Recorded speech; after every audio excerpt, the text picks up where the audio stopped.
जोहार, नमस्कार मित्रों। आज मैं आप लोगों से एक अपना अनुभव शेयर करना चाहता हूँ। और ये बहुत ही महत्वपूर्ण बीमारी है और इससे बहुत सारे लोग इससे ग्रसित हो रहे हैं। और मैं भी इस बीमारी का एक पेशेंट हूँ आप लोगों के सामने। अब मैंने भी बहुत कुछ सहा है और अभी जाके मैं कुछ पद्धतियों का, कुछ दवाइयों का प्रयोग करके अभी मैं बिल्कुल आसानी से अपना जीवन, मतलब नॉर्मल तरीके से अपना लाइफ को जी रहा हूँ। ना तो मैं कोई डॉक्टर हूँ और ना ही मैं कोई वैद्य हूँ, ना ही मेरे पास किसी तरह का लाइसेंस है। फिर भी मैं एक अनुभव आप लोगों से शेयर कर रहा हूँ। बात आज हम कर रहे हैं बीमारी एक यूरिक एसिड।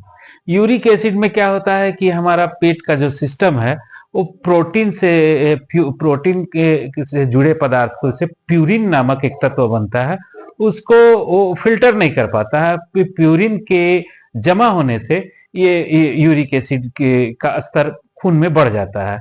और ये खास करके आर्थराइटिस के जो पेशेंट होते हैं उनके लिए ये काफी ही कष्टजनक बीमारी है।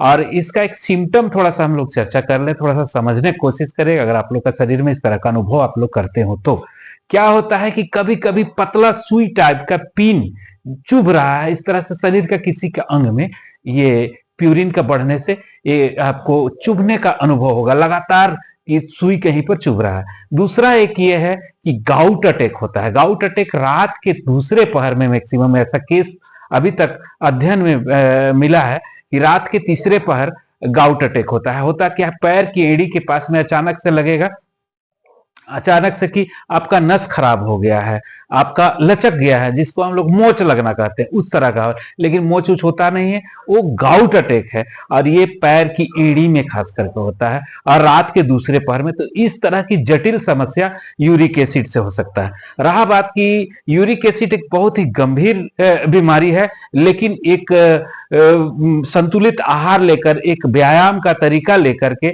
हम इसको एक नियमित और सिंपल सा जीवन जी सकते हैं और बहुत ज्यादा परेशानी इसमें बहुत नहीं होगी अगर हम लोग रेड मीट खाना बंद कर दें, नॉनवेज को हम अपना भोजन में नहीं शामिल करें, वाइन बिल्कुल ना लें। वाइन, इस यूरिक एसिड का जो भी पेशेंट है उन्हें दारू या वाइन बिल्कुल नहीं लेना चाहिए, रेड मीट नहीं खाना चाहिए और प्रोटीन से जुड़े पदार्थों का सेवन थोड़ा कम कर देना चाहिए। अब रहा बात, इसमें एलोपैथिक दो तरह का मेडिसिन आता है, एक एलोप्यूरिनोल जो कि अलग अलग नामों से आता है और एक फेबुक्सोस्टेट।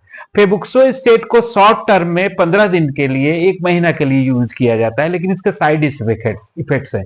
अगर मान लीजिए आपके किडनी में, लीवर में प्रॉब्लम है तो डॉक्टर इस दवा को प्रिस्क्राइब नहीं करते हैं। अब रहा बात येलोप्यूरिनोल, जो कि लंबा समय तक इसको यूरिक एसिड के स्तर को खून में कम करने के लिए प्रयोग करते हैं, लेकिन इसके भी साइड इफेक्ट है। बहुत लोगों को एलोप्यूरिनोल शूट नहीं करता है। होता क्या है कि आपको फोड़ा निकल आएगा शरीर में, फोड़ा निकल आएगा और उसमें बहुत ज्यादा तेज जलन होगा, खुजली भी हो सकती है और आपका मेटाबॉलिज्म जो है, आपका पेट का सिस्टम सही से नहीं काम कर पाएगा।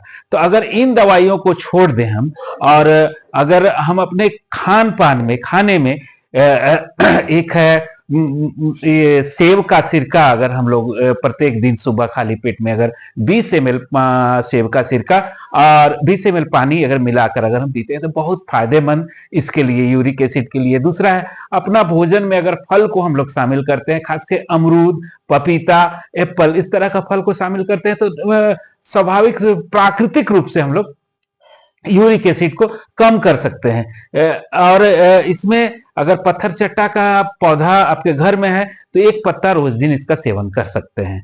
दूसरी बात, आगे की बात है कि पान का पत्ता, अगर पान का बेल आप घर में लगाए हैं तो पान का बेल भी धो करके, चबा करके आप इसको खा सकते हैं। ये भी यूरिक एसिड के स्तर को सामान्य कर देगा और आपका जीवन बिल्कुल आसानी से जी सकते हैं। अब हम लोग चर्चा करते हैं, इस तरह का मैंने किया लेकिन हमको एलोपैथिक दवाइयां सूट नहीं किए, तब जाके मैं होम्योपैथिक के ओर मुड़ा।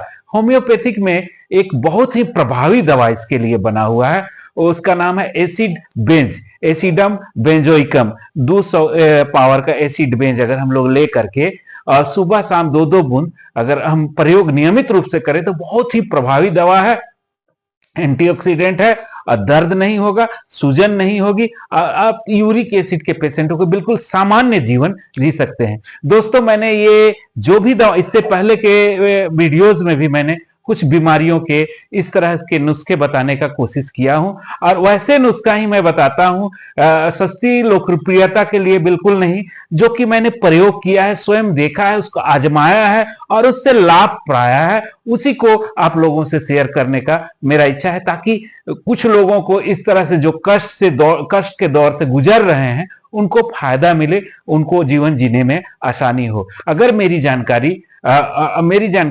अगर आप लोगों को अच्छी लगती है, मेरे ब्लॉग्स अच्छे लगते हैं, तो कृपया मेरे चैनल को सब्सक्राइब कर लें, वीडियो को लाइक कर लें। धन्यवाद मित्रों। अगले वीडियो में फिर कुछ और जानकारी के साथ मैं प्रस्तुत होऊंगा। Thank you very much.